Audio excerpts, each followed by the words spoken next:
प्रधानमंत्री नरेंद्र मोदी ने दिल्ली के भारत मंडपम में स्टार्टअप इंडिया के 10 साल पूरे होने पर कार्यक्रम को संबोधित किया। उन्होंने कहा कि राष्ट्रीय स्टार्टअप दिवस पर संस्थापकों और नव प्रवर्तकों के बीच उन्हें नए और विकसित भारत का भविष्य दिखाई देता है। मोदी ने स्टार्टअप्स को देश की प्रगति और नवाचार की अहम ताकत बताया।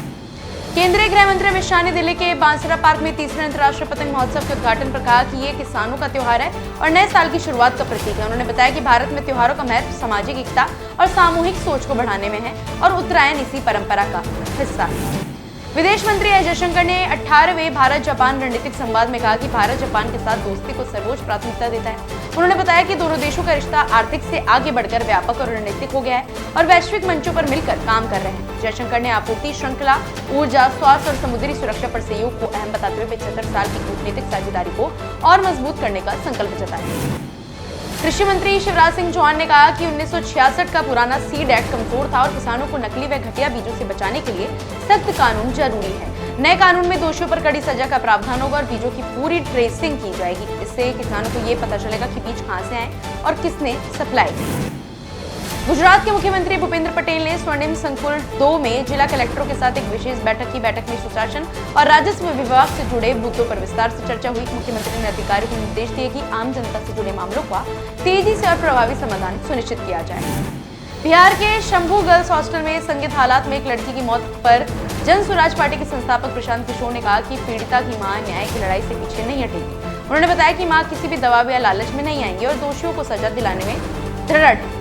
प्रशांत किशोर ने मांग की कि दुखद घटना के जिम्मेदार लोगों को जवाबदेह ठहराकर सख्त कार्रवाई की जाएगी। प्रेस कॉन्फ्रेंस में बीजेपी नेता सुधांशु त्रिवेदी ने कहा कि बीएमसी चुनावों में बीजेपी एनडीए महायुति ने ऐतिहासिक जीत दर्ज की। उन्होंने बताया कि पीएम मोदी के नेतृत्व में जनता का समर्थन लगातार बढ़ रहा है और हाल ही में केरल के तिरुवनंतपुरम नगर निगम चुनावों में भी पहली बार बहुमत मिला। त्रिवेदी ने महाराष्ट्र की जनता का आभार जताते हुए इसे एशिया की सबसे बड़ी नगर निगम में अभूतपूर्व विजय बताया। कोलकाता में मुख्यमंत्री ममता बनर्जी ने कहा कि दक्षिण बंगाल में जगन्नाथ धाम का निर्माण पूरा हो चुका है और दुर्गा आंगन की नींव रखकर काम शुरू कर दिया गया है। उन्होंने बताया कि उत्तर बंगाल के सिलीगुड़ी में महाकाल बेहद प्रसिद्ध है। ममता बनर्जी ने धार्मिक स्थलों को क्षेत्र की सांस्कृतिक पहचान से जोड़ते हुए विकास कार्यों पर जोर दिया।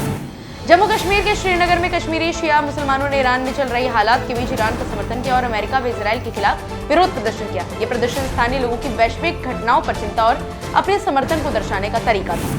पटना में प्रेस कॉन्फ्रेंस में बीजेपी सांसद रविशंकर प्रसाद ने कहा कि पश्चिम बंगाल सरकार ने ईडी अधिकारियों को रोकने की कोशिश की, जिस पर सुप्रीम कोर्ट ने गंभीर सवाल उठाए। उन्होंने बताया कि आईपैक द्वारा कोयला घोटाले में 200 करोड़ रुपए की मनी लॉन्ड्रिंग से जुड़ा सबूत भी मिला है।